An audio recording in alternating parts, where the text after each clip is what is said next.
اب چونکہ سب ہی ایک دم غسل کر رہے ہوتے ہیں، ایک تو رش کی وجہ سے واش روم بزی ہے، دوسری بات اکثر ایسا ہوتا ہے پانی ختم ہو جاتا ہے، پھر نیا ٹینکر آتا ہے، اس کے بھرنے میں ٹائم لگتا ہے، وہ بھی ایک مشکل ہے، اور پھر ہماری وجہ سے سب لوگ انتظار کریں گے، جب مجھے دیر ہوگی تو ساری بس والوں کو دیر ہو جائے گی۔ اگر ہم یہ سب کام پہلے کریں گے، ایک تو واش روم فری، تسلی سے ہم نے سب کام کر لیے، اور آپ نہا کر احرام کی چادریں پہنے، اپنا بیگ باندھیں، پھر بھلے آپ سو جائیں، پھر 8 بجنے سے 5 منٹ پہلے اٹھ کر وضو کر نکل جائیں، اب آپ کے لیے کوئی مشکل نہیں ہوگی۔ یہ کام آپ پہلے کر لیں گے، بہت آسانی رہے گی، ورنہ آپ کو مشکل ہوگی۔ دوسرا کام آپ نے یہ کرنا ہے کہ یہ سب چیزیں آپ نے ایک چھوٹے بیگ کے اندر ڈالنی ہیں، وہی بیگ جو میں نے شروع میں عرض کیا تھا کہ وہ بڑے سے بالکل درمیانہ سا ہوگا، اور اس میں اتنا سامان ڈالنا ہے جس کو اٹھا کر آپ 5 میل 6 میل آسانی سے چل بھی سکیں، اور اگر آپ نے اتنا ڈال لیا کہ آپ اٹھا کر 1 میل بھی نہ چل سکیں تو پھر آپ اپنے لیے مشقت جو ہے وہ تیار کر رہے ہیں۔ صرف ضرورت کا سامان، مثلا خواتین کا چونکہ الگ سے احرام نہیں ہے تو خواتین کو چاہیے وہ اس بیگ کے اندر 2 سے 3 سوٹ ضرور ڈالیں، کیونکہ ان کا وہی احرام ہے۔ اب گرمی میں ان کو آج بھی سوٹ بدلنا پڑا، کل بھی بدلنا پڑا، پرسوں بھی بدلنا پڑا، پسینے آ جائیں گے، تو انہیں چونکہ بار بار کپڑے بدلنے ہیں، انہیں زیادہ کپڑے رکھنے ہیں، لیکن مردوں نے چونکہ احرام پہننا ہے تو ہمارا یہ احرام 8 کو بھی رہے گا، 9 کو بھی رہے گا، 10 کو جا کر کہیں ہم اسے اتاریں گے، اس لیے ہمیں 1 سوٹ رکھنا بھی کافی ہو جائے گا، جو ہم رکھ لیں گے، 2 دن گزر کر پھر واپس اپنے ہوٹل میں آ جائیں گے۔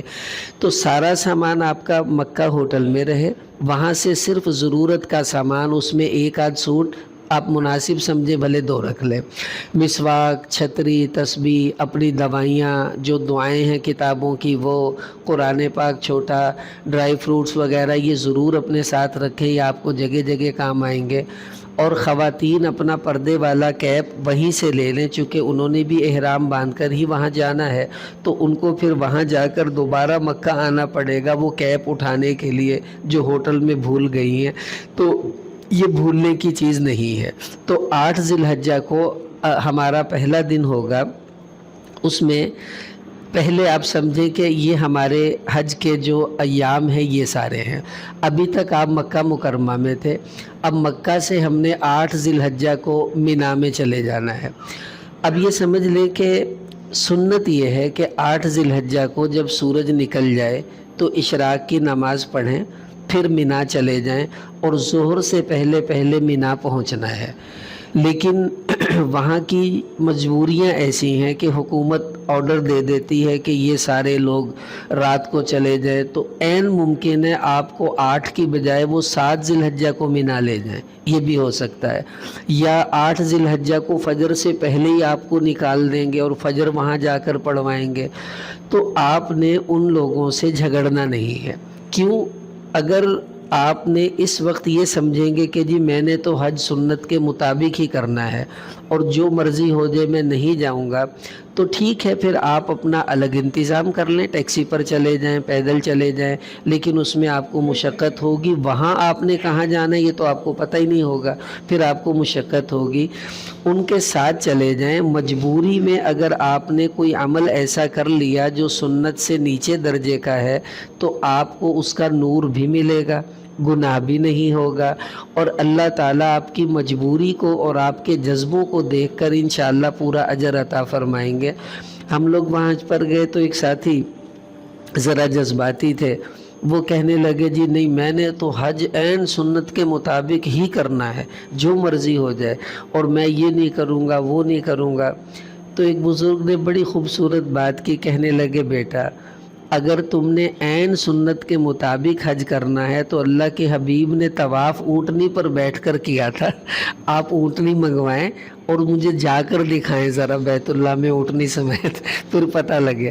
اب جب وہاں طواف ہم نے اونٹنی کے بغیر کیا، جبکہ آپ صلی اللہ علیہ وسلم نے اونٹنی پر طواف کیا تھا، اس لیے کہ سب لوگ دیکھیں کہ کس طرح طواف کرنا ہے، چونکہ وہ حج تھا، لوگ سیکھ بھی رہے تھے۔ پھر آپ صلی اللہ علیہ وسلم نے عرفات میں قیام اونٹنی پر فرمایا. جب وقوف عرفہ ہوا تو کہا اب تم منگواؤ اونٹنی، وہاں پر اونٹنی پر کیا ہونا چاہیے. پھر اس کی سمجھ میں آئی کہ میرے لیے ممکن نہیں ہے. کہ جب ہم ان چیزوں میں کمپرومائز کرتے ہیں تو وہاں کے قانونی معاملوں میں بھی ہمیں کمپرومائز کرنا چاہیے. وہ آپ کو ساتھ کو لے جائیں، آپ ساتھ کو ہی چلے جائیں. بلکہ اچھی بات ہے آپ پہلے ہی برکتیں لوٹ لیں جا کر مینا کی، اور 8 کو بھی تو جانا ہی ہے، 7 کو چلے گئے تو کیا ہوا. خیر جب بھی وہ جانے کو کہیں تو 8 ذی الحجہ کو ہمیں مینا ظہر کی نماز سے پہلے پہنچنا ہے، سنت یہی ہے. اس کے بعد پھر یہ پہلے اجمالاً سمجھ لیں، یہاں ہم 8 کو آ گئے ہیں، پھر ہم نے 9 ذی الحجہ کو یہاں مزدلفہ چھوڑ کر سیدھا عرفات میں آنا ہے. مغرب تک یہاں رکیں گے، مغرب کے بعد ہم پھر مزدلفہ آئیں گے، یہاں مغرب عشاء کی نماز پڑھنی ہے، صبح فجر بھی یہیں پڑھنی ہے. پھر یہاں سے ہم واپس مینا آئیں گے، ادھر کنکریاں ماریں گے، پھر ہم طواف زیارت کے لیے مکہ آئیں گے، واپس پھر مینا، پھر ہم نے مینا میں ہی 12 تک رہنا ہے. تو یہ ہمارے پورے حج کا آنا جانا ہوگا کہ مکہ سے مینا، مینا سے ڈائریکٹ عرفات، پھر مزدلفہ، پھر واپس مینا. تو یہ ترتیب ہوگی. اب اس کی تفصیل ایک ایک کر کے آ رہی ہے. اب حج کے احرام میں جب آپ نے احرام باندھنا ہے اپنے ہوٹل سے ہی باندھنا ہے. ویسے تو ہم عمرے کے لیے جاتے تھے مسجد عائشہ، جعرانہ. اب حج کا احرام باندھنے کے لیے حرم کے اندر ہونا ضروری ہے، اور آپ پہلے ہی حرم میں ہیں تو بس اپنا احرام باندھیے اور وہیں سے ہمیں نکلنا ہے. تو جس ہوٹل میں ہیں اسی ہوٹل میں آپ نے احرام باندھنا ہے، وہیں سے نیت کرنی ہے. اب اسی طرح چادریں باندھیں، 2 نفل پڑھیں، نیت کریں، تلبیہ پڑھیں، دعا مانگیں، اور احرام کی پابندیاں شروع، وہی جو ہم نے پہلے ڈسکس کر لی ہیں. نیت کیا کرنی ہے حج کی کہ اللہم انی ارید الحج فیسرہ لی وتقبلہ منی. یا اللہ میں حج کی نیت کرتا ہوں، اسے قبول فرما، میرے لیے آسان فرما. اردو میں کہہ لیں، پنجابی میں کہہ لیں، عربی میں کہہ لیں، جس زبان میں کہہ لیں جائز ہے. بس آپ کی نیت حج کی ہو، یہ نیت اللہ نے دیکھنی ہے، اتنا ہی کافی ہے. اب آپ بیٹھے، اللہ تعالیٰ نے آپ کو مینا پہنچا دیا. اب تھوڑی سی بات سمجھ لیں کہ وہاں آپ کو ایک کڑا دیں گے وہ لوگ پہننے کے لیے. وہ کڑا نہیں، اصل میں وہ آپ کا پورا ڈیٹا ہے، اور یوں سمجھ لیں کہ وہ آپ کے لیے پوری ایک گائیڈنس کے لیے وہ انہوں نے دیا ہے. اس کڑے کے اندر آپ کا سب کچھ موجود ہے. صرف اسے سکین کریں گے پتہ چل جائے گا آپ کا خیمہ کہاں ہے، آپ کس ہوٹل میں رہے تھے، آپ کن کے ساتھ آئے ہیں، سب کچھ اس کے اندر وہ آ جائے گا. اگر خدا نہ خواستہ گم ہو گئے، نہیں مل رہی جگہ، تو کسی پولیس والے کو وہ کڑا دکھائیں گے، وہ آپ کو فوراً راستہ بتائے گا، آپ اپنی جگہ پر آ جائیں گے. اس کڑے کو آپ نے اپنے سے جدا نہیں کرنا. واش روم میں ہو پہنا ہو، نہا رہے ہیں پہنا ہو، نماز پڑھ رہے ہیں پہنا ہو، اس کو ہم نے ادھر ادھر نہیں ہونے دینا. کیونکہ ایک جیسے خیمے ہوتے ہیں وہاں، اور پتہ ہی نہیں چلتا میں یہاں تھا وہاں تھا کہاں تھا. بالکل بڑی پریشانی ہوتی ہے.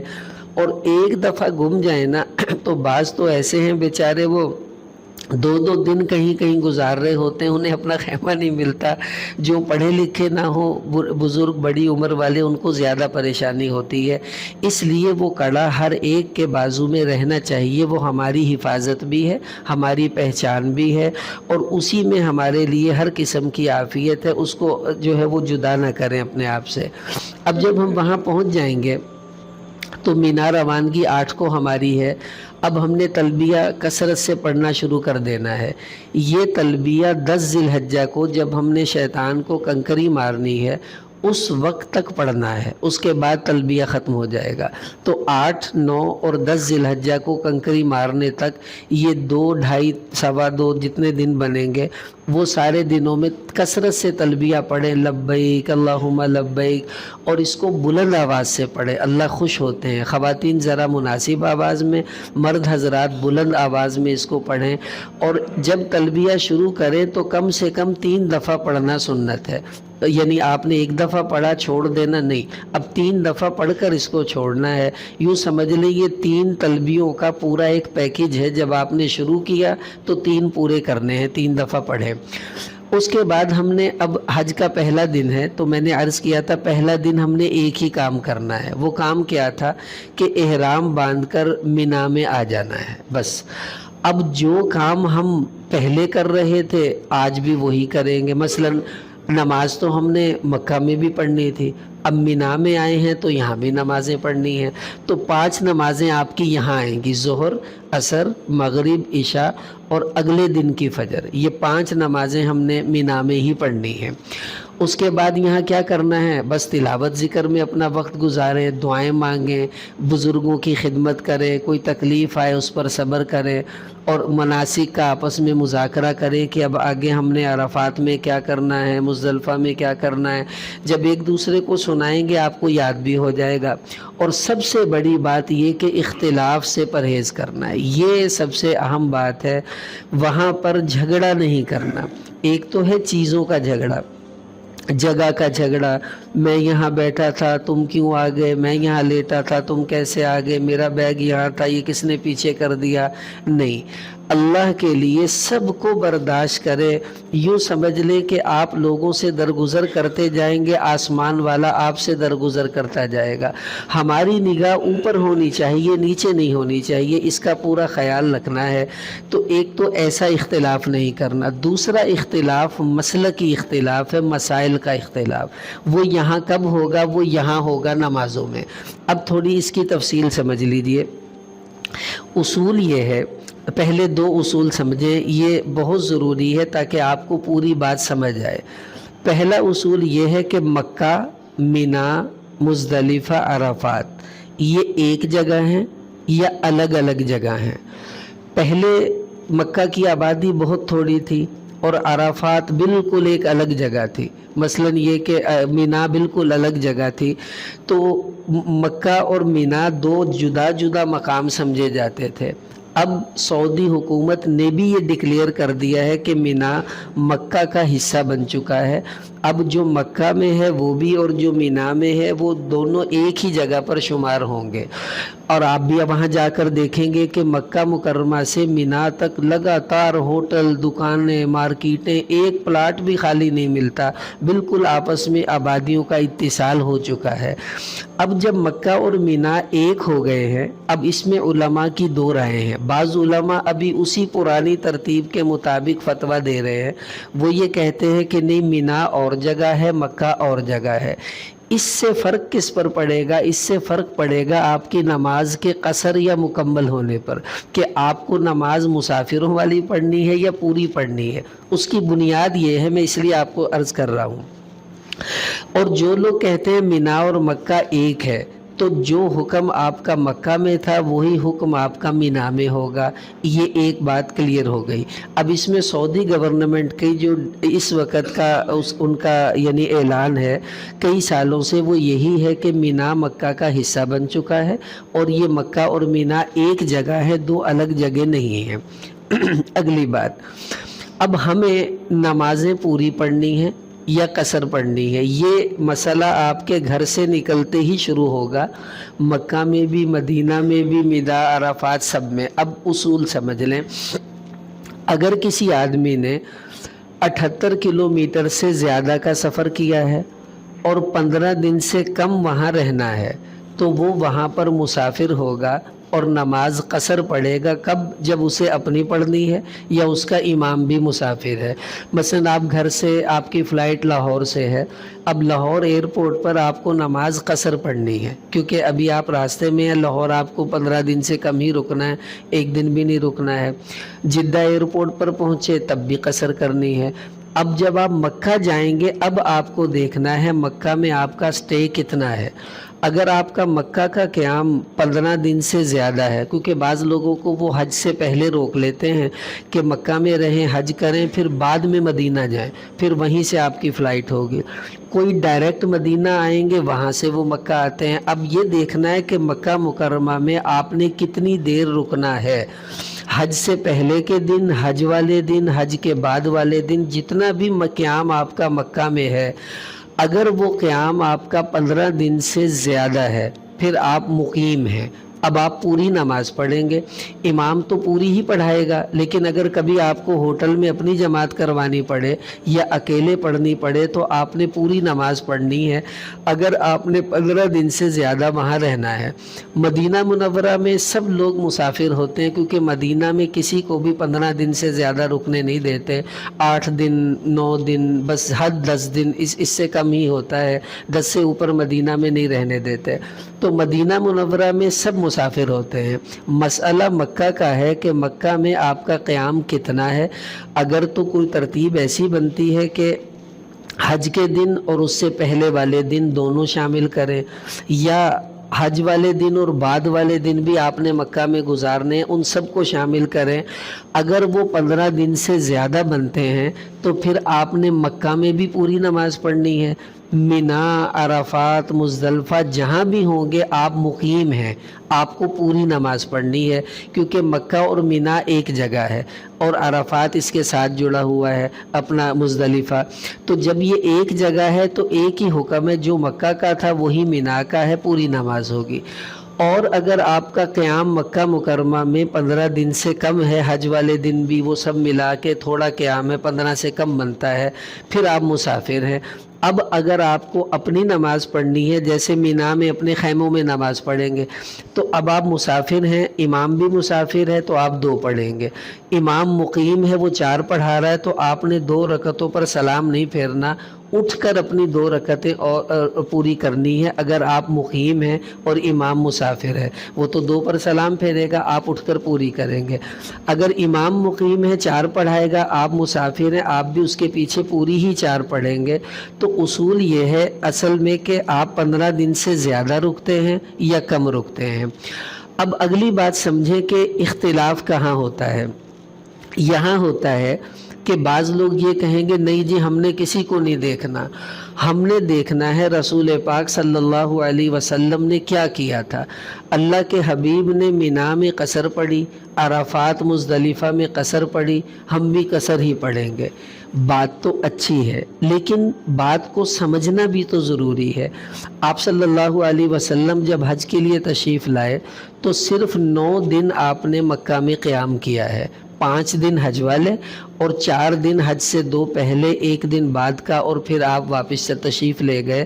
تو جب حضور صلی اللہ علیہ وسلم کا قیام ہی اتنا تھوڑا تھا، آپ تھے ہی مسافر، تو جب آپ مسافر تھے تو آپ نے قصر ہی پڑھنی تھی۔ ہم بھی تو یہی عرض کر رہے ہیں کہ اگر آپ مسافر ہیں تو مینا میں، عرفات میں، مزدلفہ میں، مکہ میں، آپ ہر جگہ مسافر ہیں، آپ قصر پڑھیں گے۔ اور اگر آپ 15 دن سے زائد ہیں، آپ مقیم ہیں، پھر آپ پوری پڑھیں گے، آپ جہاں بھی ہوں۔ حضرت عثمان رضی اللہ عنہ جب خلیفہ بنے تو وہ بھی قصر پڑھاتے تھے، کیونکہ تھوڑی دیر رکتے تھے۔ پھر بعد میں وہ پوری نماز پڑھانے لگے، اس لیے کہ انہوں نے مکہ میں ایک شادی کی تھی، پھر اپنا گھر وہاں بنا لیا، تو وہ یہ کہتے تھے کہ چونکہ میرا گھر ہے مکہ میں، اب میں یہاں پر آ کر اپنے گھر میں ہوں، مقیم ہو گیا ہوں، اس لیے پھر وہ پوری نماز پڑھانے لگ گئے تھے، اس لیے کہ اب وہ مسافر نہیں رہے۔ آپ بھی اپنی حالت دیکھیں گے آپ کیا ہیں۔ اگر آپ مسافر ہیں آپ کو قصر پڑھنی ہے، آپ مقیم ہیں آپ کو پوری پڑھنی ہے۔ اب کرنا کیا ہے؟ آپ کے خیمے میں مختلف افراد ہیں، بہتر یہ ہے کہ سب خیمے والے، اگر خیمے میں کوئی عالم ہیں، کوئی قاری ہیں، کوئی حافظ ہیں، مشورے سے ان کو اپنا امام مقرر کر دیں کہ جی آپ نے ہمیں یہاں نمازیں پڑھانی ہیں۔ اس لیے کہ مینا میں صرف ایک مسجد ہے، مسجد خیف، اور وہ آپ کے خیمے سے پتہ نہیں کہاں ہوگی، اور جہاں بھی ہوگی آپ ظہر پڑھنے جائیں گے تو عصر ٹائم ہی وہاں پہنچیں گے، وہ اتنی دور ہوگی آپ وہاں نہیں پہنچ پائیں گے، اور اس کے اندر جو مجمع ہوگا وہ اتنا زیادہ ہوگا کہ آپ کو وہاں جگہ بھی نہیں ملے گی۔ اس لیے اپنے خیموں میں ہی نماز پڑھیں، خیمے میں کسی کو امام مقرر کر دیں، وہ امام ہو گیا، باقی کسی کو مؤذن بنا دیں۔ مکہ سے جب چلیں تو وہاں آپ ٹائم دیکھ لیں، جیسے یہ ٹائم لکھے ہوئے ہیں تو وہاں حرم میں جگہ جگہ لگے ہوتے ہیں، وہاں سے تصویر بنا لیں، آپ کو پتہ چلے گا کہ ان وقتوں میں نمازوں کے اوقات ہیں، پھر اسی وقت میں آپ وہاں اپنی نماز پڑھتے رہیں، مینا میں، عرفات میں اور مزدلفہ وغیرہ میں۔ تو اس میں سہولت یہ ہوگی کہ ایک ہی وقت میں نماز ہوگی۔ اب اس میں جو مقیم ہے اگر امام وہ بنا تو سب پیچھے پوری ہی نماز پڑھیں گے، مسافر بھی مقیم بھی، 4 رکعتیں جیسے حرم میں ہم امام حرمین کے پیچھے پوری پڑھیں گے۔ اور اگر یوں ہو کہ خیمے والے 2 ترتیبیں بنا لیں کہ مسافر الگ پڑھ لیں مقیم الگ پڑھ لیں تو بھی کوئی حرج کی بات نہیں ہے، پھر مسافر اپنی 2 رکعت کی نماز پڑھیں گے، مقیم اپنی 4 رکعت کی پڑھیں گے۔ بس جھگڑنا نہیں ہے وہاں، نہیں جی تسی غلط اسی صحیح اسی صحیح تسی غلط، نہیں، ہم حج اللہ کے لیے کرنے جا رہے ہیں۔ مسئلہ میں نے اس لیے عرض کر دیا، جو کر رہا ہے وہ صحیح کر رہا ہے۔ اب آپ بتائیں ایک بندہ مقیم ہے وہ 2 رکعت کیوں پڑھے گا؟ اسے تو 4 ہی پڑھنی ہے نا۔ اب جو مسافر ہے وہ خود سے 4 کیوں پڑھنے لگا؟ اسے تو 2 ہی پڑھنی ہے۔ تو جو کرتا ہے آپ اسے وہی کرنے دیں، وہاں مسلک کی اختلاف مت چھیڑیں، کوئی مسائل نہ چھیڑیں، فضائل کی بات کریں اور اپنے قبر حشر کی فکر کریں، مسئلے نہ چھیڑیں، بس کہیں بھائی جو کر رہے ہیں الحمدللہ آپ کا بھی اللہ قبول فرمائے ہمارا بھی اللہ قبول فرمائے، یہ کہہ کر اپنی بات کو ختم کریں گے، اس میں عافیت ہے۔ یہ مسئلہ یہی عرض کر دیا کہ یہی مزدلفہ میں ہے، یہی مینا میں ہے، سب جگہ یہی مسئلہ چلنا ہے کہ آپ کو نماز پوری پڑھنی ہے یا آدھی، وہ آپ کو اپنی حالت دیکھنی ہے۔ یہ مینا کی سچویشن ہے، دیکھیں اس طرح کے خیمے ہیں، سب ایک جیسے ہیں، خیمے بھی سفید، آپ کے احرام بھی سفید، سارا۔ اب آپ یہاں سے گئے ہیں تو یہ خیمہ بھی اس کے جیسا ہی ہے، کچھ پتہ نہیں چلتا، نمبر لکھے ہوئے ہیں، نمبر آپ کو یاد نہیں، بھول گئے۔ اب آپ کا آنا بڑا مشکل ہے، فون کے ذریعے پہنچ جائیں تو ٹھیک، ورنہ بہت مشکل ہے۔ اس لیے یہاں پر یہ سارا یہ مینا کا جو ہے وہ حصہ ہے، اسی طرح اونچ نیچ میں آپ نے رہنا ہے۔ اب مینا میں ہم نے جو کام تھا وہ ایک ہی تھا، احرام باندھ کر پہلے دن آپ مینا میں آ گئے، وہاں رہ کر نمازیں ہر جگہ پڑھنی ہے، وہاں بھی پڑھ لیں، باقی وقت اپنا تلاوت اعمال دعاؤں میں ہم نے گزارا۔ جی جی ہاں ہاں ہاں ہاں جیسے آپ نے فرمایا کہ کپڑے خیمہ ایک کلر ہے بھائی، جی جی جی وہاں پر پول نمبر اور گلی نمبر وہ ہم لوٹ ہیں۔ ہاں جی بالکل، اپنی یادداشت کے لیے جو پول نمبر ہیں اسی طرح جو اسٹریٹ نمبر ہوں گے وہ یاد کر لیں، لیکن اتنے پول اتنی اسٹریٹیں ہیں وہ نمبر لبنا بھی بڑا اوکھا ہوا، میں کتنے چھڈ آیا وہ پول، جیسے رائے گنج اجتماع پہ 22 نمبر بڑے مشکل ملتے ہیں، تو یہاں بھی یہی ہوتا ہے۔ اگر خدا نہ خواستہ ایسا ہو جائے تو بہتر یہ ہے کہ جو پولیس والے کھڑے ہیں نا آپ ان سے رہنمائی لے لیں، چونکہ انہیں سب علم ہے، وہ آپ کو ذرا جلدی سمجھا دیں گے اور جس انداز میں بھی ہوگا، ورنہ پھر فون پر اپنے ساتھی سے جو رابطہ وغیرہ کر کر وہاں پہنچے۔ لیکن بس وہ کڑا میں نے عرض کیا آپ کے پاس ہوگا نا، اس میں آپ کا سارا ڈیٹا محفوظ ہے، آپ آسانی سے چلے جائیں گے۔ اللہ تعالیٰ بس سب کی حفاظت فرمائے۔ ہمارے ایک ساتھی کہنے لگے حج میں جس کو تکلیف آ جائے نا، گم گیا، کچھ گرمی سردی ہو گئی، کچھ مشقت کھانے پینے کی آ گئی، تو یہ سمجھ لے اس کے حج کی قبولیت کی نشانی ہوتی ہے۔ مانگنی نہیں چاہیے، آ جائے تو خوش ہو جائیں، چلو قبولیت کی مہر لگ گئی بھئی الحمدللہ، تھوڑی بہت تو بھائی سب کو آئے گی۔ اس کے بعد حج کا دوسرا دن ہے، اب 9 ذی الحجہ آ گیا ہے۔ اب ہم نے فجر کی نماز اپنا مینا میں اپنے خیمے میں ہی پڑھنی ہے۔ اب 9 ذی الحجہ کو جب ہم پاکستان میں ہوتے تھے تو کیا کرتے تھے، 9 ذی الحجہ سے لے کے 13 ذی الحجہ کی عصر تک تکبیرات تشریق پڑھتے ہیں ہر نماز کے بعد، اللہ اکبر لا الہ الا اللہ واللہ اکبر وللہ الحمد، یہ وہاں بھی پڑھنی ہے۔ تو چونکہ مینا میں آپ کی فجر ہوگی 9 ذی الحجہ کی، تو آج حج کا دوسرا دن ہے، اور دوسرے دن میں نے کیا بتایا تھا کتنے کام کرنے ہیں؟ 2، ایک وقوف عرفہ اور دوسرا وقوف مزدلفہ، یہ دونوں کام آج ہی ہو جائیں گے، ایک دن میں ہو جائے گا، ایک آج کی رات کا ہو جائے گا۔ اب پہلے تو فجر پڑھی، اس کے بعد تکبیرات تشریق پڑھی، پھر ہم نے عرفات جانا ہے، ناشتہ کیجئے تسلی سے، نہانا ہے نہا لیں، چائے وائے پینی ہے پی لیں، اس کے بعد آپ اپنے گاڑیوں میں بیٹھ جائیں گے اور وہ آپ کو سیدھے لے کر چلے جائیں گے عرفات میں۔ اب جو عرفات ہے اس کی حالت یہ ہوگی، یہ دیکھیں، یہ بالکل پیک جگہ ہے، یہ جو مسجد ہے اس کو مسجد نمرہ کہتے ہیں، یہ عرفہ، یہاں حج کا خطبہ ہوگا۔ باقی یہ جو سڑک ہے، سڑک کے اوپر لوگ بیٹھے ہیں، یہ سارا حصہ مسجد کا ہے۔ یہ دائیں بائیں پورا میدان ہے، خیمے بالکل الگ سے ہوں گے، وہ بڑے بڑے اس مسجد جتنے ہوں گے خیمے، اس کے اندر ہی 100-150 بندے وہ وہیں رہ رہے ہوں گے، چونکہ وہاں چند گھنٹے گزارنے ہیں، پورا دن بھی وہاں نہیں گزارنا ہوتا، تو اس لیے آپ فجر پڑھ کر نکلیں گے اپنے مینا سے، فجر پڑھی آپ نے، اور اس کے بعد عرفات روانگی ہوگی۔ جب عرفات آئیں گے، ہم نے یہاں 2 نمازیں پڑھنی ہیں، ظہر اور عصر آج، کیونکہ ہم نے مغرب کی نماز مزدلفہ میں پڑھنی ہے جا کے، مغرب عشاء۔ یہاں صرف 2 نمازیں ہوں گی، ظہر کی اور عصر کی۔ اب یہ سمجھ لیں، یہ جو وقوف عرفہ ہے اس کا مطلب کیا ہے کہ جب زوال ہو جائے، یعنی ظہر کی نماز کا وقت شروع ہو جائے، زوال سے لے کے اگلے دن صبح صادق تک عرفات کے وقوف کا وقت ہوتا ہے۔ مطلب یہ ہے کہ اگر کوئی آدمی رات کے وقت میں پہنچا اور صبح صادق سے 1 منٹ پہلے بھی وہ عرفات میں پہنچ گیا تو اس کا حج ہو جائے گا۔ لیکن اگر وہ اس وقت تک نہ پہنچا عرفات میں اور 10 ذی الحجہ کی فجر کا وقت ہو گیا، اب اس کا حج نہیں ہوگا، اب اسے اگلے سال دوبارہ ہی آنا پڑے گا، اس سال اس کا حج نہیں ہو سکتا۔ یہ فرض ہے حج میں عرفات میں 1 سیکنڈ کے لیے بھی رکنا۔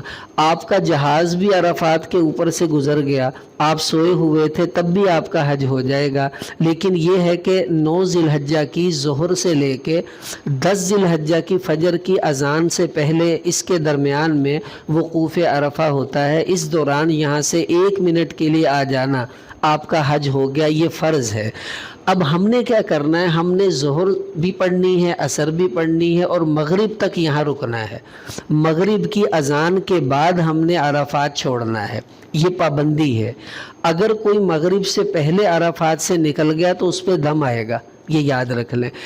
لیکن کوئی آیا ہی مغرب کے بعد ہے عرفات میں تو وہ بھلا 1 منٹ رکے اور چلا جائے، اس کے لیے خیر ہے۔ لیکن جو مغرب سے پہلے آ گیا ہے وہ مغرب سے پہلے جا نہیں سکتا وہاں سے، تو آپ ظہر سے پہلے عرفات پہنچ جائیں گے، آرام کریں، پھر ظہر کی نماز کے بعد وقوف عرفہ کا وقت شروع ہو جائے گا۔ تو مغرب تک ہم نے بس وقوف عرفہ کرنا ہے، اس کے بعد وہاں سے نکلنا ہے۔ اب ظہر اور عصر وہاں پڑھنی ہے۔ اب ذرا اس کو توجہ سے سمجھیے۔ آپ صلی اللہ علیہ وسلم نے ظہر عصر کی نماز اکٹھی پڑھی تھی عرفات میں، ظہر پڑھی، اس کے فوراً بعد ہی عصر کی نماز پڑھی۔ اور مسجد نمرہ میں یہاں ایسے ہی ہوتا ہے، ظہر پڑھی جاتی ہے، اس کے فوراً بعد ہی عصر کی نماز پڑھی جاتی ہے۔ اب اصول سمجھ لیں کہ جو ظہر عصر کو اکٹھا پڑھنا ہے، اس کے لیے پہلی شرط یہ ہے کہ امام حج، چونکہ آپ صلی اللہ علیہ وسلم حج کے امام تھے، اس لیے آپ نے ظہر عصر اکٹھی پڑھائی، سب نے پڑھی، ٹھیک ہے۔ آپ بھی اگر امام حج کے پیچھے نماز پڑھیں گے تو ظہر عصر اکٹھی پڑھنے کی گنجائش ہو سکتی ہے، لیکن جب ہم اپنے خیموں میں نماز پڑھ رہے ہیں وہاں ہم امام حج کے پیچھے نہیں ہیں، وہ تو ہمارے میں سے ہی کوئی بندہ امام ہوگا، وہ تو حاجی ہے، امام حج نہیں ہے۔ تو امام حج ظہر عصر اکٹھی پڑھا سکتا ہے، جو امام حج نہیں وہ ظہر کے وقت میں پڑھیں گے، عصر کے وقت میں پڑھیں گے۔ تو آپ لوگ اپنے خیموں میں ہیں تو ظہر کے وقت میں ظہر پڑھیے، عصر کے وقت میں عصر پڑھیے۔ جو یہاں ہوں گے اس مسجد کے اندر، یہاں امام حج ہوتا ہے، وہ ظہر عصر اکٹھی پڑھائے گا۔ اب اگلا مسئلہ یہاں ایک اور کھڑا ہو جاتا ہے، وہ یہ ہے کہ جو مسافر ہے، ظاہر ہے اس نے تو قصر ہی پڑھنی ہے، لیکن جو سعودی عرب میں فقہ حنبلی نافذ ہے اور امام احمد بن حنبل رحمۃ اللہ علیہ کے ہاں اگر مقیم بندہ بھی حج کرنے کے لیے آیا ہے تو وہ قصر ہی پڑھے گا۔ تو چونکہ یہ جو ائمہ یہاں آ کر پڑھاتے ہیں وہ مکہ مکرمہ سے ہی آتے ہیں اور وہ مقیم ہوتے ہیں، وہ مسافر نہیں ہوتے، لیکن وہ اپنے امام کے موقف کے مطابق حج کی وجہ سے قصر نماز پڑھاتے ہیں، ظہر کی بھی 2 رکعتیں، عصر کی بھی 2۔ اب ہمارے چونکہ ائمہ کے ہاں اس طرح کرنے سے ہماری نماز میں خلل آتا ہے، تو اب یہاں ہم کیا کریں؟ اس کی 2 صورتیں ہیں۔ ایک صورت تو یہ ہے آپ ان کے پیچھے ظہر کی نماز نفل کی نیت سے پڑھ لیں، آپ کو ثواب مل جائے گا اتنے بڑے مجمع کے ساتھ نماز پڑھنے کا۔ اور پھر عصر کی نماز بھی نفل کی نیت سے پڑھ لیں، پھر اس کے بعد آپ اٹھ کر اپنی ظہر کی نماز پڑھیں، ٹھیک؟ کیونکہ وہ جو امام یہاں نماز قصر پڑھا رہا ہے، ہمارے ہاں قصر واجب ہے، اور وہ وہی کر سکتا ہے جو مسافر ہو، مقیم قصر نہیں کرے گا۔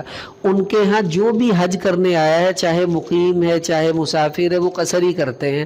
یہ ایک مسائل کا اختلاف اصل میں حدیثوں میں اختلاف کی وجہ سے ہے، لمبی تفصیل میں عرض نہیں کر رہا، میں صرف اشارہ کر رہا ہوں کہ اگر یہاں آپ آ گئے ہیں تو آپ ظہر عصر نفل کی نیت سے پڑھ لیں، ان کے پیچھے آپ کی نفلی نماز ہو گئی، پھر اٹھ کر اپنے ظہر کے فرض پڑھ لیں الگ، پھر اپنے خیمے میں آ جائیں گے تو عصر کی نماز عصر کے وقت میں پڑھ لیں۔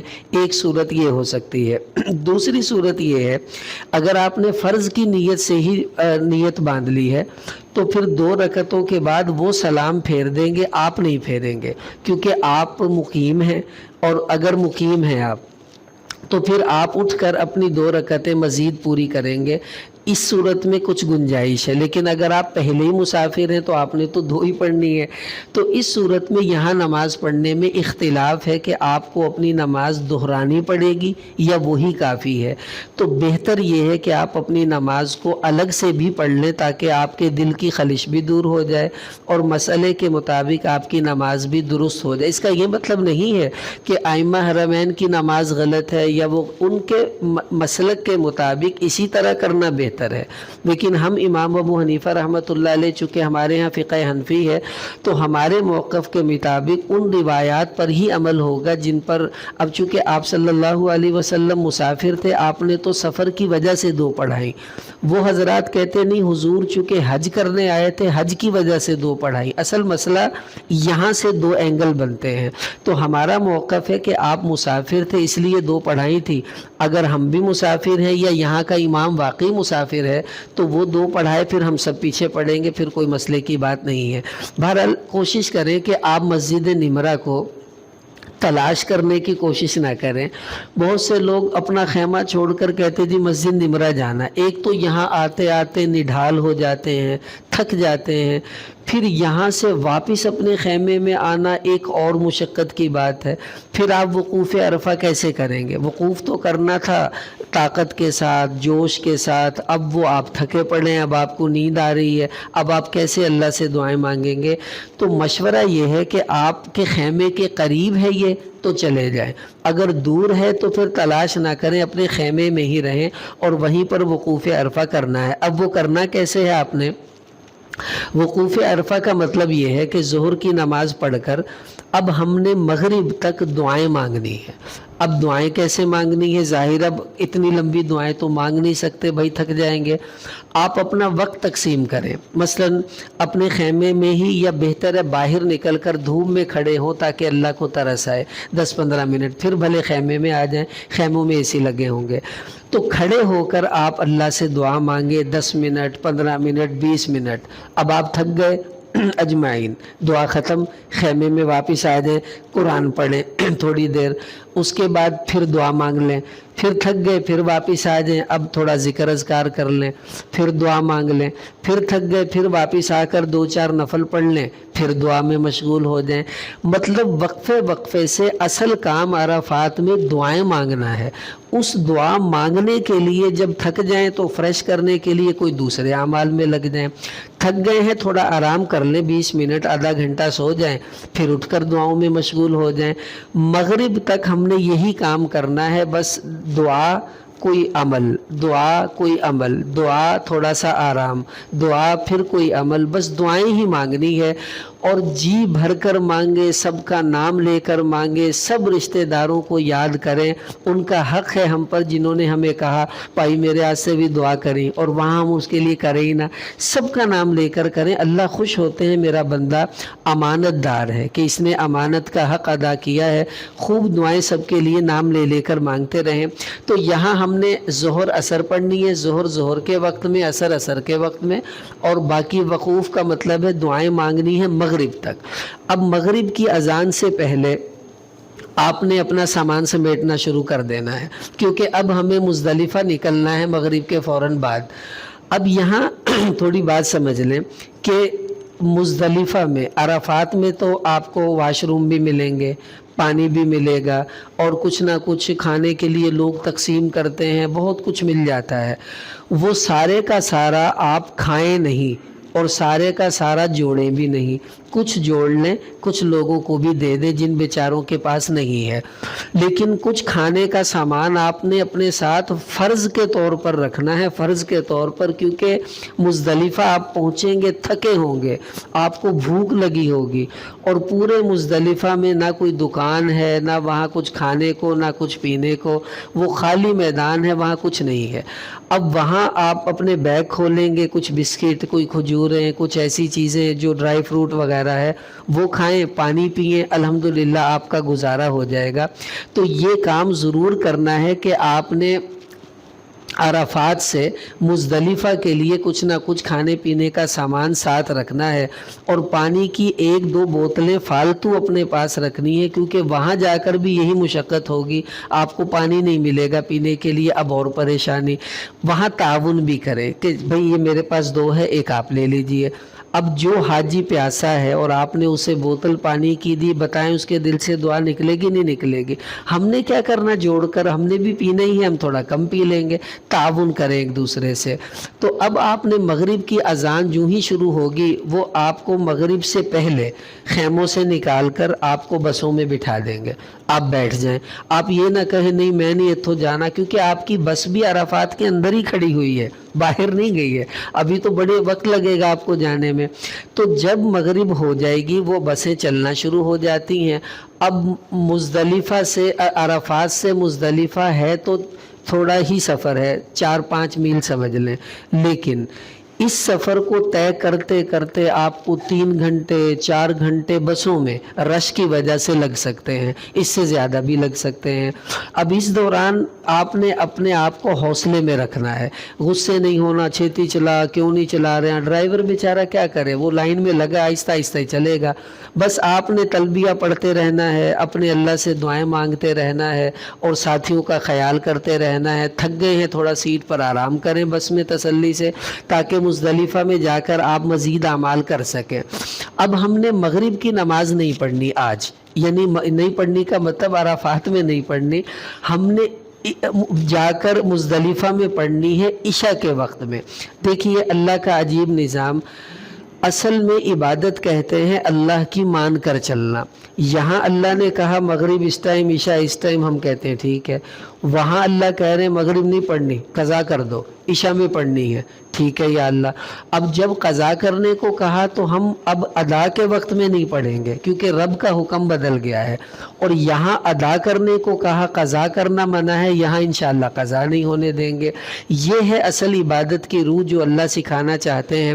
اب ہم یہاں سے نکلیں گے، مزدلفہ پہنچیں گے، تو آپ دیکھیں مزدلفہ، یہ مزدلفہ ہے، اس طرح کا خالی میدان ہے، ایک خیمہ بھی نہیں۔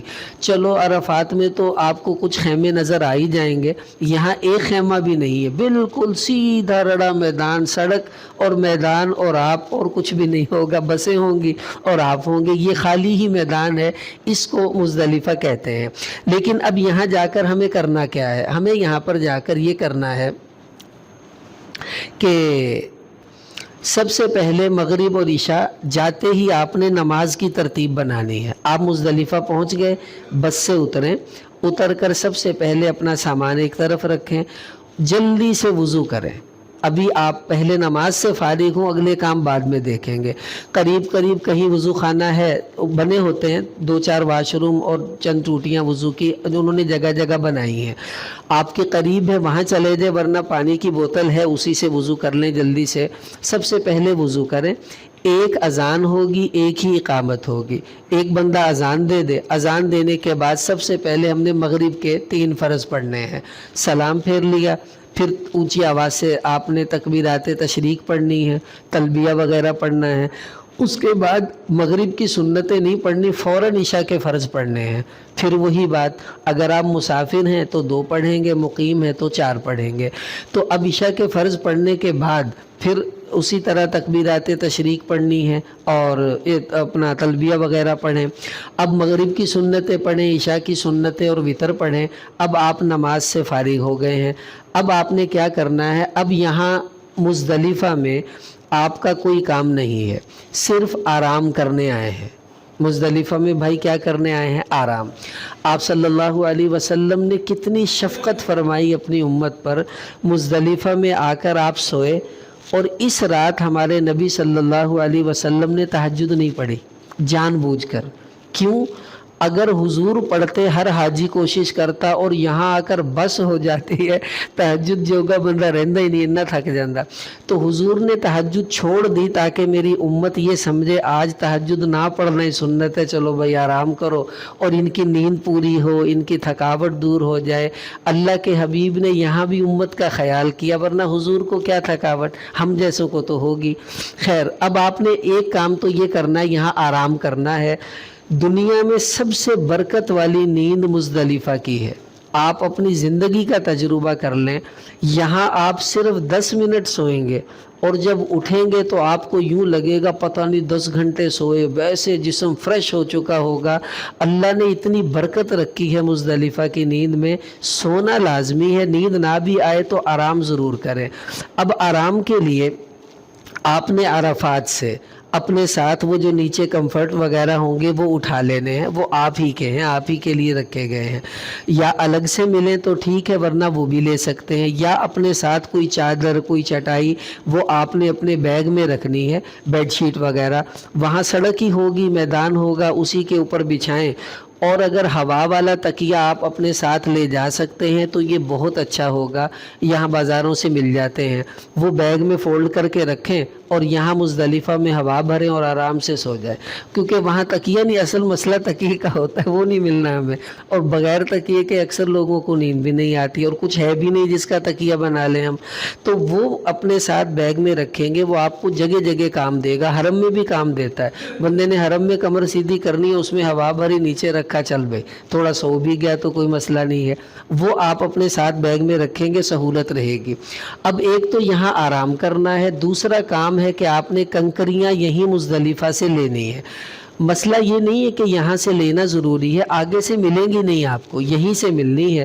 وہاں بکھری پڑی ہیں کنکریاں، تو وہ آپ نے کھجور کے دانے کے برابر، تقریباً مٹر کا جو دانہ ہے اس سے بڑی ہو، کھجور کی گٹھلی سے تھوڑی چھوٹی ہو، مطلب مناسب مقدار میں جو کنکریاں ہیں وہ اکٹھی کریں۔ تو 70 کنکریاں تقریباً ایک بندہ چنے گا اپنے لیے، 70 کنکریاں۔ یہ کہاں استعمال ہونی ہے؟ یہ مینا میں ہونی ہے۔ اچھا، اب کنکریوں کو آپ رکھیں گے کہاں؟ ظاہر ہے حرم میں، اس کے احرام میں تو جیب ہوتی نہیں ہے اور آپ کے پاس کچھ نہیں ہے، تو وہاں آپ نے یہ کرنا ہے، پانی کی چھوٹی بوتلیں آپ کے پاس جگہ جگہ وہاں پڑی ہوگی، جو چھوٹی بوتل ہے، اس پانی کی چھوٹی بوتل میں 70 کنکریاں گن کر ڈال لیں، وہ انشاءاللہ اس میں آ جائیں گی، اور اس کا منہ بند کریں اور اسے بیگ میں ڈال لیں۔ اب جب کنکریاں مارنے جانا ہے، یہ بوتل ساتھ لے کر جائیں، اس میں سے نکالتے جائیں، مارتے جائیں، بند کر کے رکھ لیں، وہ آپ کا پکا ایک محفوظ ہو جائیں گی کنکریاں۔ تو 70 کنکریاں یہیں سے آپ نے اپنے لیے چننی ہے۔ اب ایک یہاں کرنے کا کام ہے، اگر آپ اس کی نیت کر لینا، یقین کریں آپ کا حج قبول ہی قبول ہے۔ جو بوڑھے لوگ ہیں نا وہ، اور جو بیچاری بوڑھی خواتین وہ، یہ اب یہاں پہنچ گئے نا مزدلفہ، ای بڑی غنیمت ہے۔ ہن انہوں کو چلو آپ دیاں کنکریاں آپ ہی اکٹھیاں کرو، یہ ان کے لیے زیادتی ہے۔ ہمیں اللہ نے ہمت دی ہے، ہم نے جہاں 70 اکٹھی اپنی کرنی ہے ان کی بھی کر لیں، اور 70 کنکریاں اکٹھی کر کے ان کو لا کر دے دیں۔ اب جب انہیں پتہ چلے گا مجھے کنکریاں اکٹھی نہیں کرنی پڑی، مل گئی ہیں، اب جو وہ دل سے آپ کے لیے دعا کرے گا نا، یہ سیدھی اللہ کے عرش پر جائے گی، اور جب بھی وہ کنکریاں مارے گا اسے آپ یاد آئیں گے، کنکریاں فلانے نے مینوں دتیاں سی، وہ وہاں بھی آپ کے لیے دعا کرے گا، وہ آپ کو بھولے گا نہیں، اور آپ اسے 10 سال بعد بھی کہیں ملیں گے، کہیں گے اے منڈائن نے مینوں کنکریاں لے آ کے دتیاں سی۔ یہ ایسی نیکی ہے جو وہاں جا کر آپ کو پتہ چلے گا، جب آپ اپنی اکٹھی کریں گے نا تو مشکل لگے گا۔ تو یہ خدمت ہے، آپ ایک بندے کی خدمت اپنے ذمے لے لیں۔ آپ کے گروپ میں جو بوڑھا ہے کہیں بابا جی آپ کی کنکریاں میں لاؤں گا، آپ نے ٹینشن نہیں لینی، بس سمجھ لو آپ کی دعائیں انشاءاللہ اس بابا جی کی آپ کے لیے لگ گئیں۔ اور خواتین کو اس مشقت میں نہ ڈالیں، ان کی کنکریاں ہم خود اکٹھی کریں اور انہیں لا کر دیں، جو بھی ہمارے گروپ میں ہوں ان کے محرم حضرات اس کا اہتمام کریں۔ تو بس ہم نے عرفات میں یہی کام کرنا ہے۔ آج حج کا دوسرا دن تھا، ہم نے دو کام کیے، ایک عرفات میں قیام کیا ظہر سے مغرب تک، دوسرا ہم مزدلفہ رات کو آ گئے، یہاں ہم نے آرام کیا۔ بس یہ دو کام ہم نے رات کو کرنے تھے۔ اب اگلا اس میں وقوف عرفہ ہے، وہ شروع ہوگا اگلے دن کی 10 تاریخ کو۔ آج حج کا تیسرا دن ہے۔ اب تیسرے دن میں نے عرض کیا تھا ہم نے 3 کام کرنے ہیں۔ ان 3 کاموں میں یہ وقوف مزدلفہ پچھلے دن کے ساتھ جڑا ہوا ہے، کیونکہ آپ نے رات مزدلفہ میں گزاری، صبح اٹھ کر فجر کی نماز اندھیرے میں پڑھیں گے اذان ہوتے ہی، لیکن وقت آپ نے دیکھ لینا ہے فجر کی اذان ہوتی کب ہے۔ اکثر وہاں جو ہے نا یہ بسوں والے، آپ دی اپنی اذان دے دیں دے وقت سے پونا گھنٹہ پہلی اذان دے کے کہیں گے نماز پڑھو، نکلے وہ پتہ چل رہا بعد چو جا کے نماز تا سی پہلی پڑھ لی، فجر دا تے ٹائم بھی نہیں ہویا۔ ایسے بھی ہو جاتا ہے، آپ نے وقت دیکھنا ہے، ٹائم ہو گیا اذان دیجئے، فجر کی نماز پڑھیں۔ اور یہ آسان سی بات ہے، مزدلفہ میں قیام کرنا جو ہے وقوف مزدلفہ یہ واجب ہے۔ اگر کسی آدمی نے فجر کی نماز مزدلفہ میں پڑھ لی، اس کا وقوف ہو گیا، وہ ابھی جا سکتا ہے مینا جانا چاہے تو، لیکن سنت یہ ہے جب سورج نکلنے لگے تب آپ مینا کی طرف جائیں۔ آپ صلی اللہ علیہ وسلم نے ایسا ہی کیا تھا، کچھ دیر فجر کے بعد آپ نے کھڑے ہو کر اللہ سے دعائیں مانگی، اور دعائیں مانگتے مانگتے سورج نکلنا شروع ہو گیا، اسی دوران پھر آپ مینا کی طرف چلے گئے۔ آپ بھی ایسا ہی کریں گے کہ فجر پڑھ کر پھر وہاں اندھیرے میں پڑھیں گے، اس کے بعد وقوف مزدلفہ یعنی کھڑے ہو کر دعائیں مانگنا، جیسے مینا میں آپ نے دعائیں مانگی تھی ایسے ہی مزدلفہ میں بھی اب دعائیں مانگنی ہے، جی بھر کر اپنے رب سے مانگے جو مانگنا ہے۔ اب یہ سارے کام سمجھ لیں ہمارے 2 دن کے تھے۔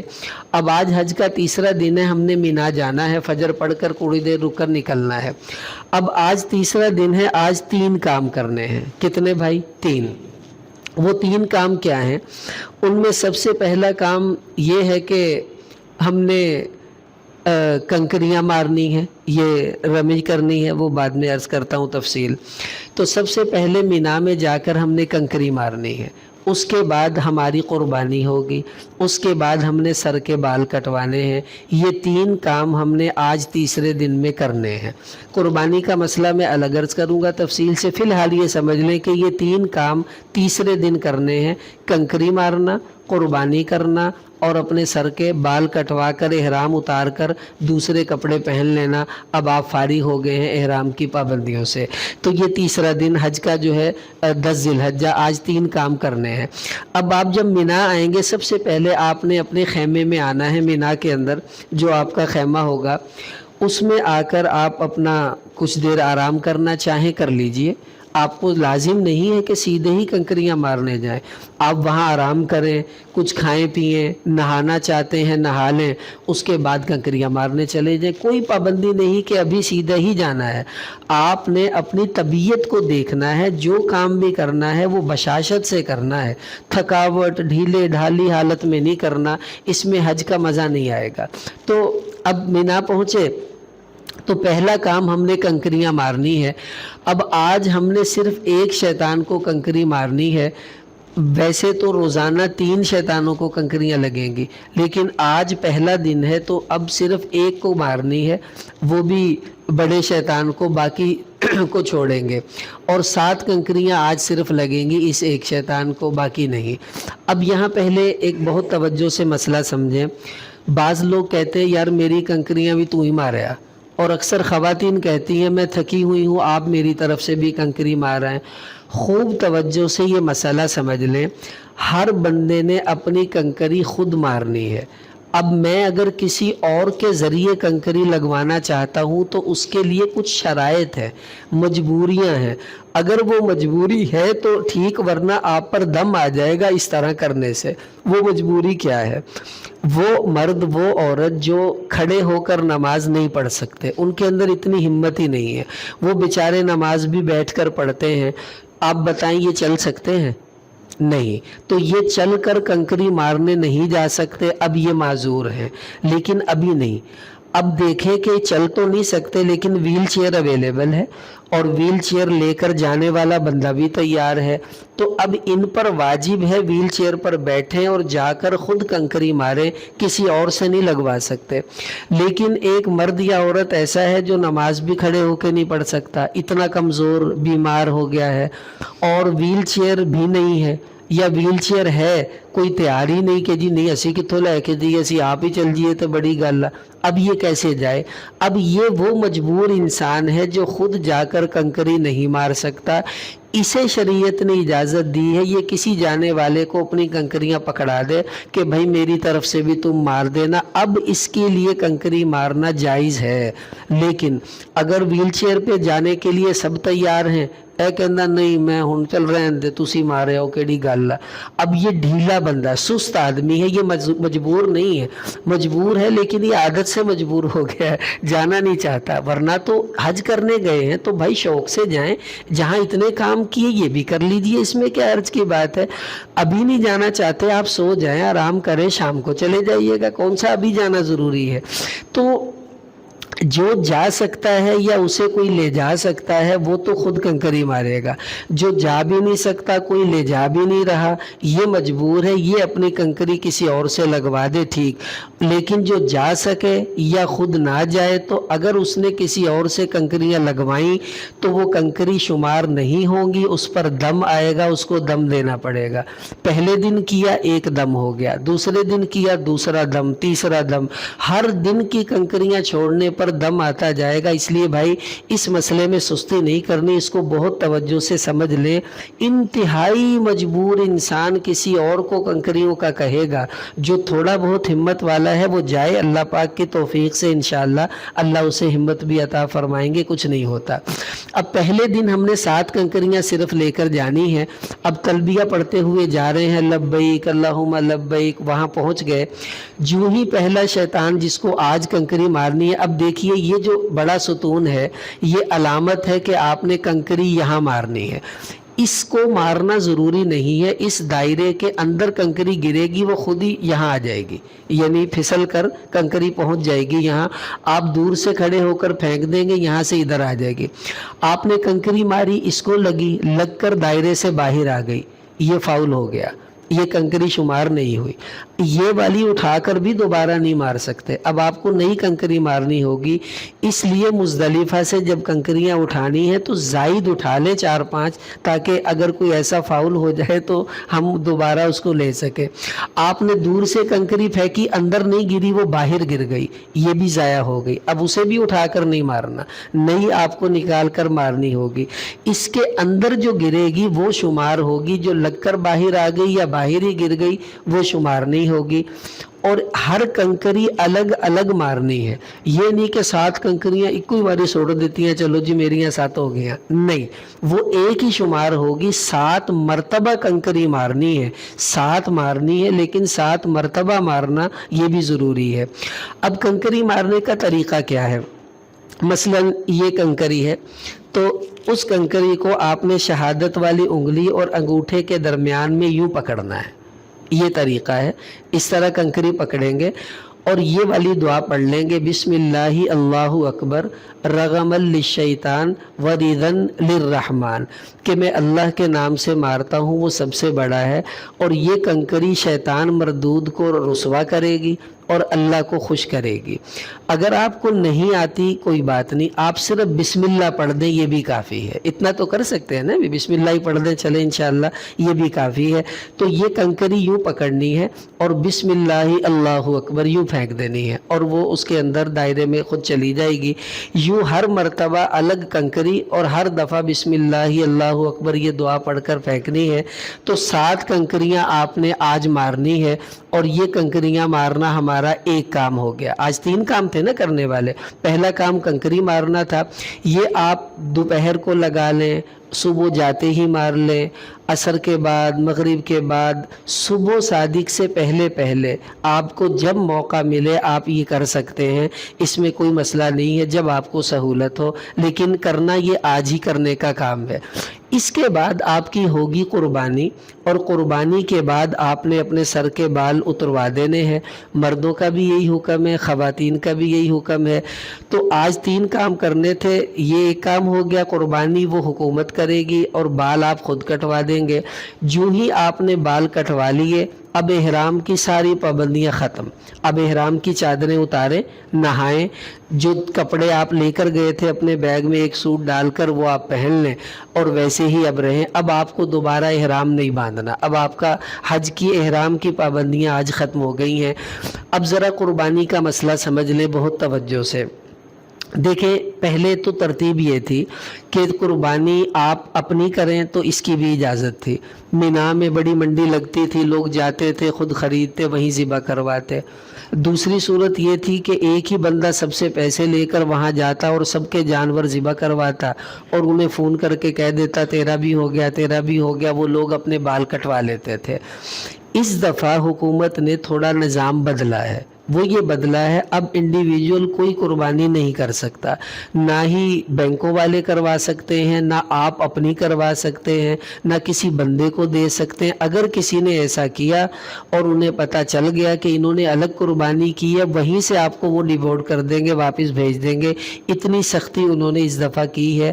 اب یہ ہے کہ آن لائن پیسے حکومت کو جمع کروانے ہیں، حکومت ہی سب کی قربانی اپنے طرف سے کرے گی، اور وہ کرتے ہیں، جو کہتے ہیں وہ کر دیتے ہیں۔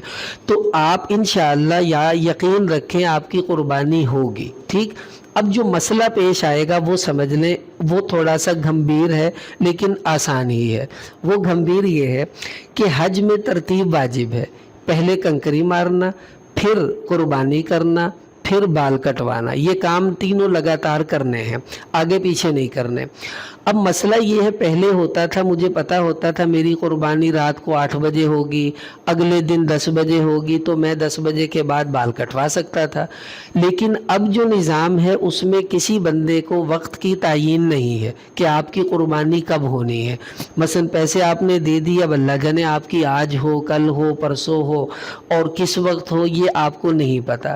اب اس صورت میں آپ یہ یقین رکھیں گے کہ بھائی میری قربانی انشاءاللہ ہو گئی ہے۔ جب آپ نے کنکریاں مار لینی ہے، مارنے کے بعد آپ تھوڑا سا انتظار کریں، گھنٹہ 2 گھنٹے، اور یہ یقین رکھیں کہ انشاءاللہ میری قربانی انہوں نے سب سے پہلے ہی کر دی ہوگی۔ بھائی اس امید پر آپ اب اپنے بال کٹوا دیجئے، اور بال کٹوانے کے بعد آپ احرام سے نکل جائیں گے، آپ پر کسی قسم کا کوئی دم نہیں آئے گا۔ اب مسئلہ سمجھ لیں، امام ابو حنیفہ رحمۃ اللہ علیہ کے ہاں ترتیب واجب ہے کہ قربانی کے بعد بال کٹوانے ہیں، اگر کسی نے پہلے کٹوا لیے اس پر دم آئے گا۔ لیکن حنفیہ میں سے امام ابو یوسف اور امام محمد رحمۃ اللہ علیہ اور باقی ائمہ، امام شافعی، امام احمد بن حنبل، ان سب کے ہاں حج میں یہ جو ترتیب ہے یہ واجب نہیں ہے، سنت ہے، اور سنت آگے پیچھے ہو جائے تو کوئی دمشم نہیں آتا ہے۔ اب اس وقت جو حکومت نے ترتیب بنائی ہے اس ترتیب کے مطابق اب صاحبین کے قول پر فتویٰ علماء نے دے دیا ہے، اور وہ فتویٰ یہ ہے کہ اب اس حالات میں ترتیب واجب نہیں رہی بلکہ سنت ہو گئی ہے آپ کے لیے ان صورتوں میں جن میں آپ کو اختیار ہے۔ مثلا آپ کنکری پہلے ماریں گے، بال بعد میں کٹوائیں گے، یہ تو آپ کے اختیار میں ہے نا۔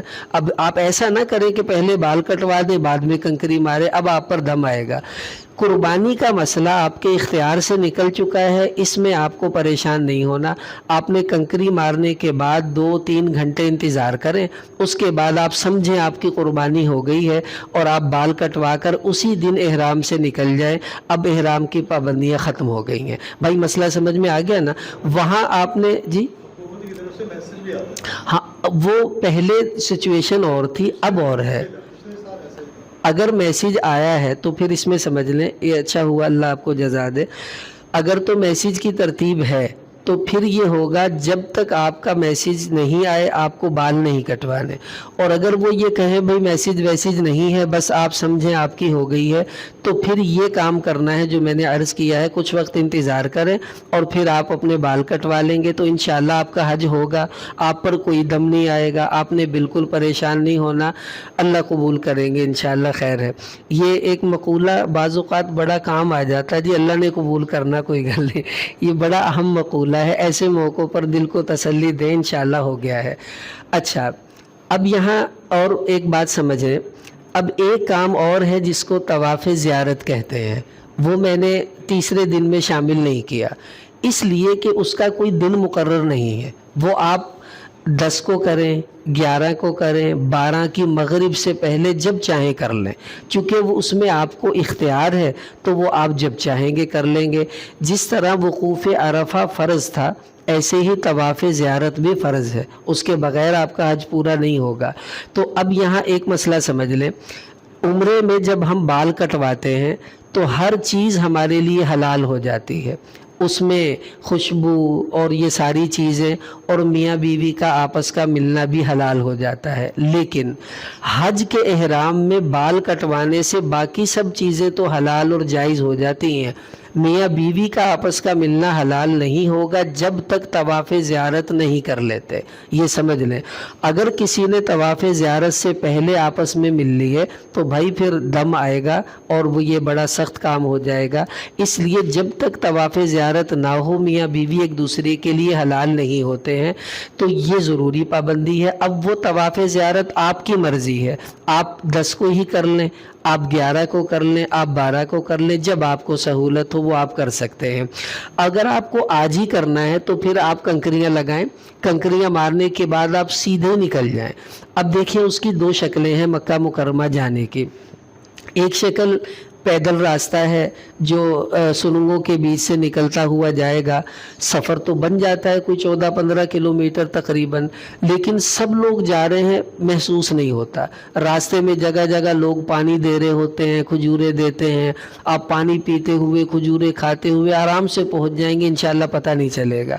دوسری صورت، آپ مینا سے باہر روڈ پر آئیں، وہاں سے ٹیکسی لیں اور ٹیکسی والا آپ سے اتنا کرایہ لے گا جتنا آپ کا پورے ایک سمجھ لیں وہ 10 دنوں کا خرچہ وہ آج ہی مانگ لے گا آپ سے، کیونکہ اسے پتہ بھی ہونا مجبور ہے انہوں نے جانا ہی جانا، تو وہ آپ کی ہمت ہے، اگر آپ افورڈ کر سکتے ہیں تو ٹھیک ہے آپ ٹیکسی پر چلے جائیں، لیکن ایک بات یاد رکھیں کہ ٹیکسی والوں کو بھی وہ بہت پیچھے روک دیں گے، پولیس والے آگے نہیں آنے دیں گے، جب انہوں نے اتنا پیچھے اتار دینا ہے آپ کو پھر گھنٹہ سوا گھنٹہ چل کے ہی حرم تک آنا ہے، تو اس سے بہتر آپ پیدل ہی چل پڑیں، کیونکہ مینا سے نکل کر سڑک تک جانا گھنٹہ آدھا گھنٹہ تو یہ لگے گا، 1 گھنٹہ تو پکا ہی سمجھے، پھر وہاں سے وہ جائے گا پھر آگے گھنٹہ چلنا ہے، اس سے بہتر یہیں سے چلے جائیں، 1 گھنٹہ فالتو ہوگا، آرام سے چلے جائیں گے، انہیں پیسے دی اتنے جا کے مچھی کھا لینا، بہ کھا لیں دی، تھوڑی تھکاوٹ بھی اتر جائے گی۔ تو مشورہ یہ ہے اگر آپ میں ہمت ہے تو بھائی وقفے سے آرام کرتے رکتے رکاتے چلے جائیں گے، انشاءاللہ آسان ہے، فوارے لگے ہوئے ہیں راستے میں پانی کے، وہ آپ کے اوپر گرے گا ٹھنڈا ٹھنڈا، آپ کو فیل ہی نہیں ہوگا، انشاءاللہ آسانی سے چلے جائیں گے، ہمت کریں۔ ہم تھے، ہمارے ساتھ کچھ بزرگ بھی تھے، ہم نے ان سے مشورہ کیا، انہوں نے کہا جی پیدل ہی جانا ہے۔ اب جب ہم نے ان کی ہمت دیکھی تو ہمارے میں بھی آگے بھی چلو ہم بھی چل رہے بھائی، اب وہ بیچارے تھوڑا سا چلتے پھر بیٹھ جاتے، چلتے بیٹھ جاتے، لیکن الحمدللہ پہنچ گئے، پھر واپس بھی اسی طرح ہم آئے، اور ان کے پاؤں میں اتنے موٹے موٹے بیچاروں کے چھالے پڑ گئے، اور ظاہر ہے اتنا کبھی چلے ہی نہیں، پھر تھے بھی ذرا وزنی اور زیادہ پریشانی ہوئی، لیکن ہمت کی انہوں نے، الحمدللہ اللہ نے ان کا حج بھی قبول کیا ہوگا۔ تو اب آپ کو دونوں اختیار ہیں، پیدل جائیں ٹیکسی پر جائیں، بہرحال آپ طواف زیارت کے لیے چلے جائیں گے۔ اب طواف زیارت میں اس کو ابھی سمجھ لیجیے آسان ہو جائے گا، وہ یہ کہ آپ کو طواف زیارت اگر آپ نے راستے میں ہی مثلاً بال کٹوا لیے، احرام اتار دیا، کپڑے پہنے ہوئے ہیں، تو اب آپ نے جا کر صرف وہی کام کرنا ہے، طواف کے ساتھ چکر لگانے ہیں، 2 نفل پڑھنے ہیں، صفا مروہ کی سعی کرنی ہے، بال آپ پہلے ہی کٹوا چکے ہیں، اب بال کٹوانے کی کوئی ضرورت نہیں ہے، انہی کپڑوں میں آپ نے طواف زیارت کرنا ہے اگر آپ احرام اتار چکے ہیں۔ اور اگر ابھی تک آپ کی قربانی نہیں ہوئی، آپ نے بال نہیں کٹوائے، تو پھر آپ حالت احرام میں ہیں، تو پھر اسی احرام کی حالت میں آپ نے طواف کرنا ہے، اور اس طواف میں آپ نے رمل بھی کرنا ہے۔ چونکہ ابھی آپ حالت احرام میں ہیں تو اب آپ رمل بھی کریں گے 3 چکروں میں، اگر کپڑوں میں ہیں پھر رمل نہیں کریں گے، پھر اسی طرح 2 نفل پڑھیں گے اور جا کر صفا مروہ کے 7 چکر لگائیں گے۔ اور قربانی ہو گئی ہے تو بال کٹوا لے، نہیں ہوئی تو کوئی بات نہیں، آپ بعد میں کٹوا لیجئے۔ تو یہ آپ کا طواف زیارت اسی کو کہتے ہیں کہ بیت اللہ کے 7 چکر لگانا، 2 نفل پڑھنا، صفا مروہ کی سعی کرنا، 3 کام بس طواف زیارت میں کرنے ہیں۔ اس میں بال کٹوانا شامل نہیں ہے اور احرام بھی اس میں ضروری نہیں ہے، وہ جس حالت میں بھی آپ ہوں گے آپ نے اسی حالت میں کرنا ہے۔ 10 کو کر سکتے ہیں 10 کو کر لیں، 11 کو کرنا چاہتے ہیں 11 کو کر لیں، 12 ذی الحجہ کی مغرب سے پہلے کر لیں۔ اگر 12 ذی الحجہ کی مغرب ہو گئی اور آپ نے طواف زیارت نہیں کیا تو بھائی ایک تو آپ پر دم آ گیا، دوسرا پھر یہ کہ آپ کو وہ طواف زیارت پھر کرنا ہی پڑنا ہے، وہ آپ سے ساقط نہیں ہوگا، اس لیے یہ ضرور کریں۔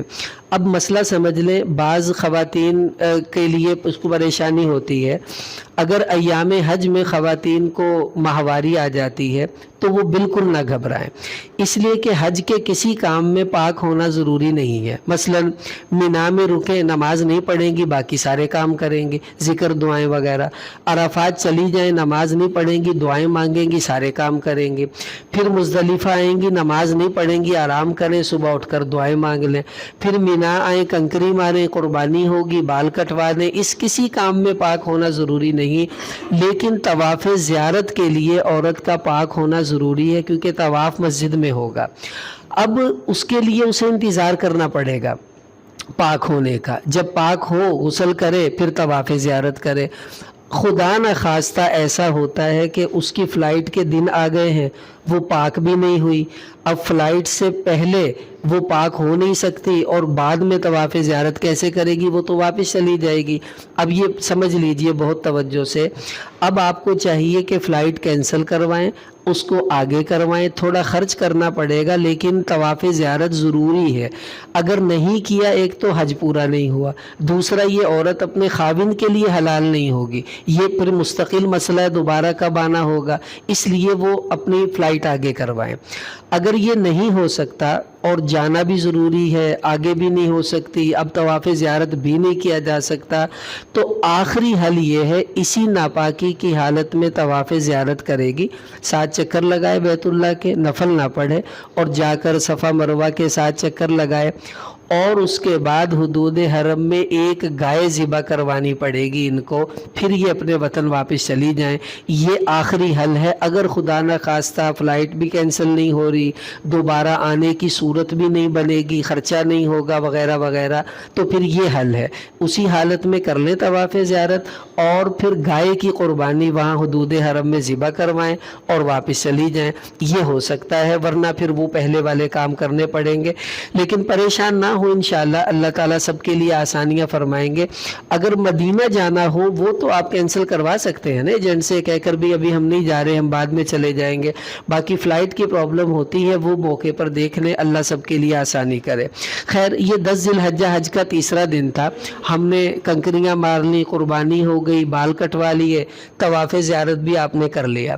اب آج حج کا اچھا ہاں، قربانی کے حوالے سے سمجھ لیں کہ قربانیاں، ایک تو حج والی قربانی سب نہیں کرنی ہے، وہ تو ظاہر کرنی پڑے گی، اس کے علاوہ آپ میں سے جو لوگ صاحب نصاب ہیں انہوں نے پاکستان میں بھی قربانی کرنی تھی، یہ والی جو بڑی عید پہ ہم کرتے ہیں وہاں بھی وہ والی قربانی ان کے لیے کرنا اسی طرح لازم ہے، لیکن اس کا اختیار ہے، یہ والی قربانی آپ پاکستان میں بھی کروا سکتے ہیں، وہاں بھی کروا سکتے ہیں، وہ آپ کی مرضی ہے۔ فون کر دیں یار میرا بھی ایک حصہ رکھ لینا، تو وہ آپ کی یہاں ہوگی، حج والی وہاں ہوگی، اور بڑی عید والی وہ یہاں بھی کروا سکتے ہیں، وہاں بھی کروا سکتے ہیں۔ لیکن اگر کوئی حاجی ایسا ہے جو مسافر ہے، مطلب یہ کہ وہ حج کے دنوں میں وہاں مسافر ہے، تو مسافر پر قربانی واجب نہیں ہوتی، پھر صرف ایک حج والی واجب ہے، دوسری وہ کرنا چاہے تو اچھی بات ہے، نہ کرے تو اس پر کوئی گناہ نہیں ہوگا۔ تیسرا مسئلہ، ایک بندہ مقیم ہے، اب حج والی قربانی بھی کرنی ہے اس نے، لیکن وہ حج والی بھی نہیں کر سکتا۔ مثلاً وہ بیچارہ پیسے جوڑ کے ادھار لے لوں کہ حج پہ چلا گیا، انہوں کہ اندر جی میرے کو تو قربانی جوگے پیسے ہی کوئی نہیں، حج والی بھی نہیں کر سکتا وہ۔ تو اس کے لیے اللہ تعالیٰ نے قرآن میں پھر حل بتایا کہ وہ 10 روزے رکھے گا، 3 روزے رکھے گا ایام حج میں، یعنی 8 ذی الحجہ سے پہلے 3 روزے رکھ لے، یکم ذی الحجہ کے بعد 8 کے درمیان 3 روزے یہ رکھ لے، اور 7 روزے حج کرنے کے بعد، بھلے وہ پاکستان میں آ کے رکھ لے یا وہاں رکھ لے، تو 7 روزے بعد میں یہ 10 روزے وہ رکھ لے گا تو حج والی قربانی اس سے ساقط ہو جائے گی۔ یہ اس کے لیے ہے جو بہت ہی غریب ہے، قربانی کر ہی نہیں سکتا، قرض لینا پڑے گا قربانی کے لیے اور پھر ادائیگی مشکل ہوگی، وہ پھر یہ 10 روزے رکھ لے گا تو حج والی قربانی بھی اس سے ساقط ہوگی۔ لیکن ایسے کم ہی ہوتے، الحمدللہ جو جانے والے ہیں وہ سارے صاحب نصاب ہیں، اللہ تعالیٰ سب کو برکتوں سے نوازے۔ پہلے زمانوں میں جب یہ سلسلے نہیں تھے، لوگ پیدل ہی حج کے لیے چلے جاتے تھے، اس وقت ایسی صورتیں پیش آتی تھی، تو پھر اس کا یہ مسئلہ ہے، آج بھی اگر کسی کے ساتھ ہے تو وہ ایسے کر سکتا ہے۔ تو 2 قربانیاں ہوں گی، ایک آپ کی حج والی اور ایک آپ کی دوسری، وہ آپ نے کر لینی ہے۔ اس کے بعد طواف زیارت کی بات آ گئی، وہ جی میں اور بتا دوں ہاں جی کہ جس آدمی نے حج بدل کرنا ہے، جی ٹھیک ہے، جس کے لیے اس نے حج بدل کرنا ہے، وہ قربانی ہو گئی، اور اس کو جب وہ اپنی قربانی جو ہے وہ پاکستان میں کرنی پڑے گی۔ جی بالکل، تھوڑا سا یہ جو حج بدل والے ہیں تو حج کی قربانی تو اسی کی طرف سے ہے جس کی طرف سے آپ حج کرنے آئے ہیں، وہ تو ہو گئی، لیکن جو آپ نے پاکستان میں قربانی کرنی تھی وہ تو آپ پر ویسے ہی ہے، وہ اسی طرح اس کا حل ہے کہ یا تو وہ پاکستان میں کروا لیں یا پھر وہ وہیں حرم میں اگر ہمت ہے تو وہیں پر کر لیجئے، لے کر اس کا بھی حل، یعنی وہاں کروائیں یہاں کروائیں، وہ کرنی پڑے گی الگ سے۔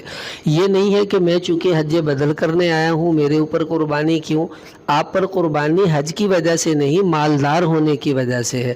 وہ آپ پاکستان میں تھے تب بھی آنی تھی، سعودی عرب چلے گئے تب بھی آپ پر آئے گی، الا یہ کہ آپ مسافر نہ ہو۔ اگر آپ حج کے دنوں میں وہاں مسافر ہیں تو پھر وہ قربانی بھی نہیں آئے گی جو یعنی بڑی عید والی آتی ہے۔ اچھا، اب حج کا چوتھا دن آ گیا ہے، 11 ذی الحجہ۔ اب چوتھے دن ہم نے ایک ہی کام کرنا تھا، وہ کام کیا ہے؟ کنکریاں مارنا، بس اور کوئی کام نہیں کرنا۔ باقی نماز تو ہم نے پڑھنی ہے، 5 نمازیں مینا کے اندر پڑھنی ہے، وہ ہم نہ بھی مینا میں ہوتے جہاں بھی ہوتے وہیں پڑھنی تھی، تو یہ نماز مینا کا کام نہیں ہے بلکہ یہ تو ویسے ہی فرض تھا۔ اگر آپ نے قربانی نہیں کی ابھی تک، یا حلق نہیں کروایا یا طواف زیارت نہیں کیا تو وہ بھی آج کوشش کر کے نپٹا لیں۔ باقی یہ ایک کام ہے جو چوتھے دن ہم نے ایک کام کرنا تھا کہ آج زوال کے بعد تینوں شیطانوں کو ساتھ ساتھ کنکریاں الگ الگ مارنی ہے۔